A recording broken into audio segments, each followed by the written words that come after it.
வச்சு இவ்வளவு சிறப்பு செஞ்சிட்டு இருக்கிறீங்க. எனக்கு கண்ணில் தண்ணி வருது.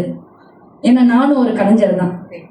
நிறைய வாட்டி எங்களுக்கு வாய்ப்புகள் குறைஞ்சிக்கிட்டே வருதம்மா, வாய்ப்புகள் குறைஞ்சிக்கிட்டே வருது. எங்க தமிழ்தானா மேடம் சொன்ன மாதிரி வாய்ப்புகள் எங்கெங்கெல்லாம் கிடைக்கும்னு நாங்களாம் தேடி ஓடுற ஒரு கூட்டம். பாட்டு பாடணும்னா நாங்கெல்லாம் வந்து பேக்கை தூக்கிக்கிட்டு -1 கூட இருக்காது, காசு கூட இருக்காது, காடிக்கு எண்ணெய் ஊத்திக்கிட்டு ஓடணும். சில நேரத்துல பேமெண்ட் கொடுக்க மாட்டாங்க ஆர்கனைசர், அண்ணா வராது.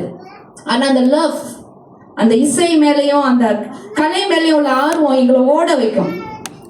ஆனா எனக்கு என்ன இப்ப ரொம்ப வலிக்குது, நான் மனசு இன்னுமுமா எங்களை ஓட வச்சுக்கிட்டு இருக்கிறீங்க? இன்னுமா நாங்க அதை தேடி ஓடணும்? எங்க கலையை ரசிக்கிறீங்க, அந்த மேடை அலங்கரிக்கிறதுக்கு நாங்க வேணும்.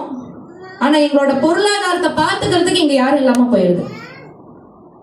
மேடம் கேட்டாங்க பொருளாதார விஷயம், நான் டைரக்டா பாயிண்ட்டுக்கே வந்துடுறேன். ஏன்னா நிறைய விஷயங்கள் எனக்குள்ளார ஓடிக்கிட்டு இருக்கு. ஒரு கலைஞராகவும் சரி, ஒரு மக்கள்ல ஒருத்தியாகவும் சரி, ஆதங்கம்.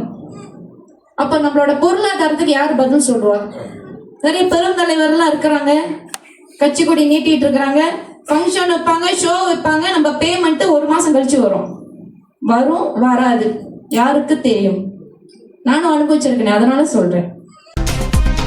உள்ளூர் செய்திகளை உலகளவில் தெரிந்து கொள்ள எங்களோடு இணைந்திருங்கள். மாய் வெளிச்சம் டிவி.